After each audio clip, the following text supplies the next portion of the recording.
Howdy reprobates. I got my script all sorted out in my head, and I was going to start off by moaning about something that annoyed me today, but I'm afraid I've forgotten what it was that I was annoyed by.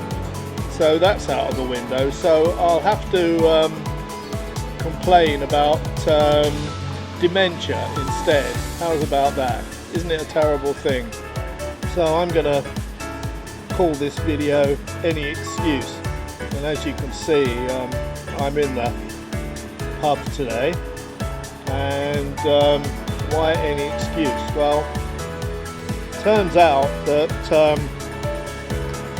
Tom, who is one of the nephews of Noi, her sister's boy,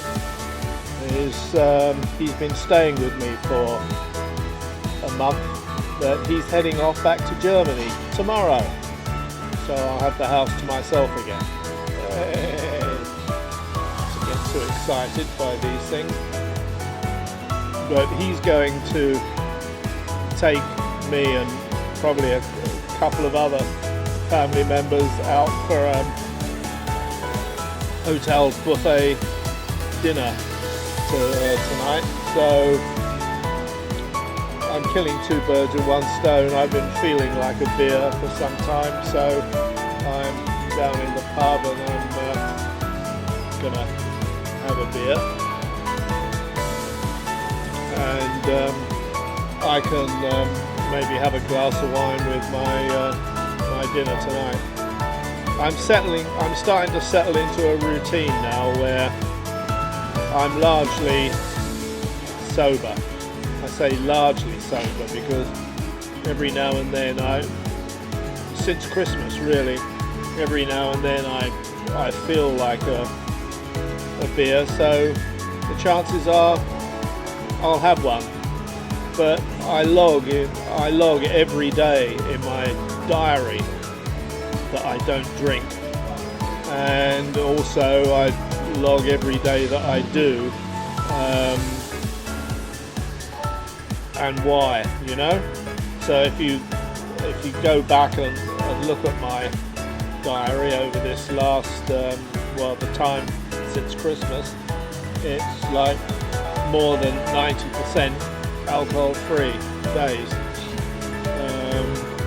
I don't know, we're now at the end of February, so we're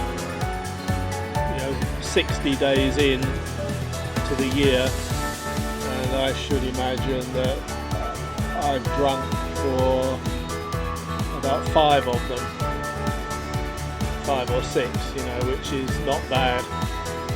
It's really a bit more than I ought to be, but that's not bad. And I've now flipped over into, I think I'm flipping over into being in the position of basically a guy that doesn't drink, but every so often, he'll have a beer.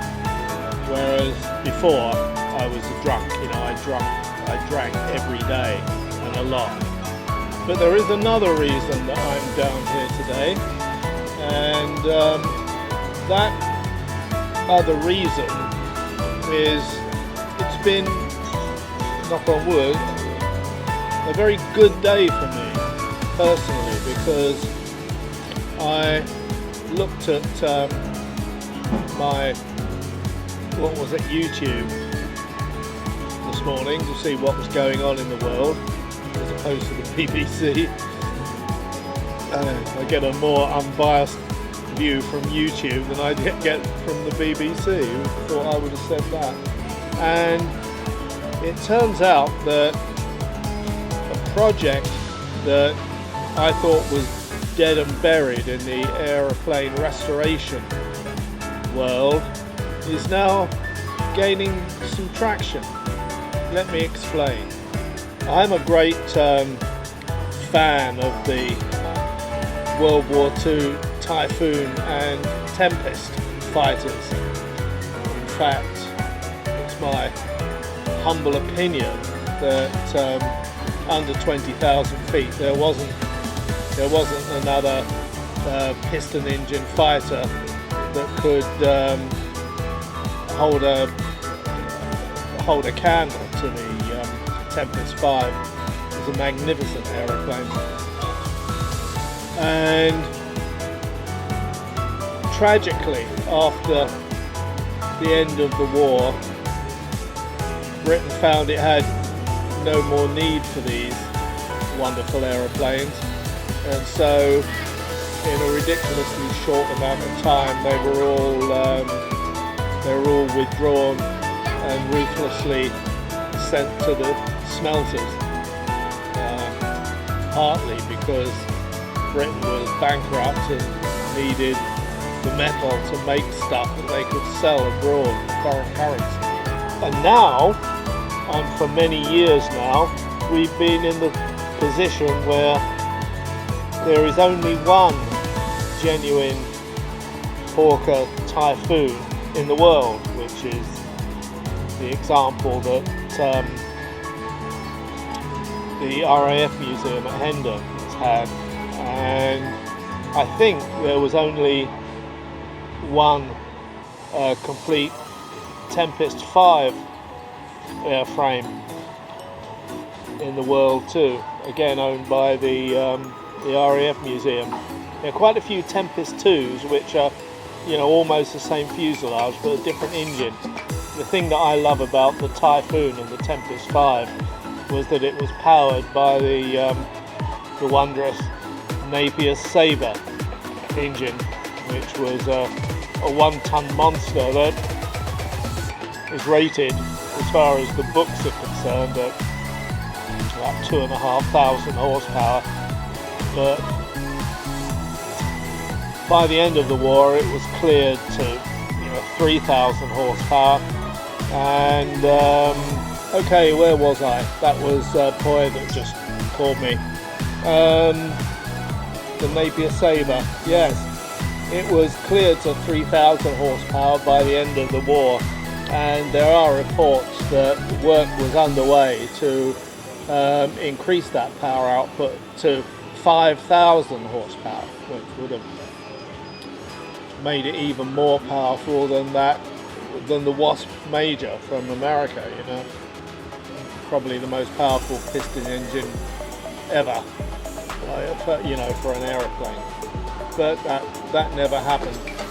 So where do we go from here? Restoration projects. Well, for many years now, the American millionaire and aeroplane fanatic Kermit Weeks has had a Tempest 5, and it was under long-term restoration for many years. And this video today, which has only just been released, shows him and an English guy called Richard Grace looking over the airframe and the engines back in his complex in Florida, with a view to restarting restoration, which is just fantastic news.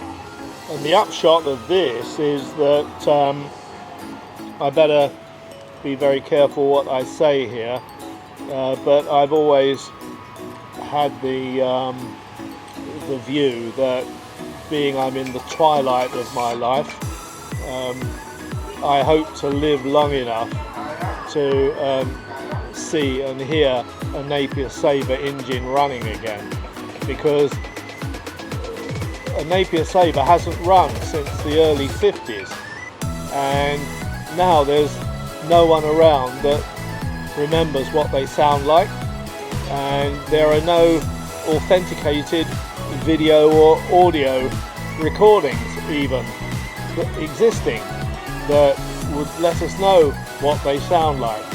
All we know is that they sound fantastic.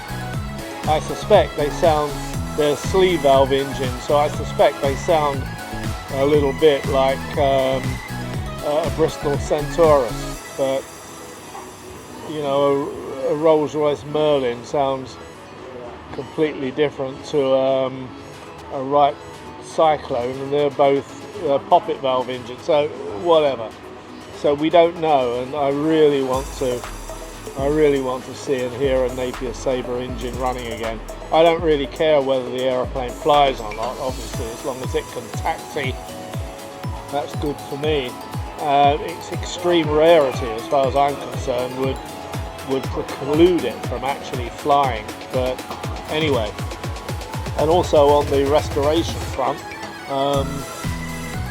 there are currently 2 projects that I know about to restore a Typhoon to airworthy condition. Well, not restore it effectively, to build one from scratch.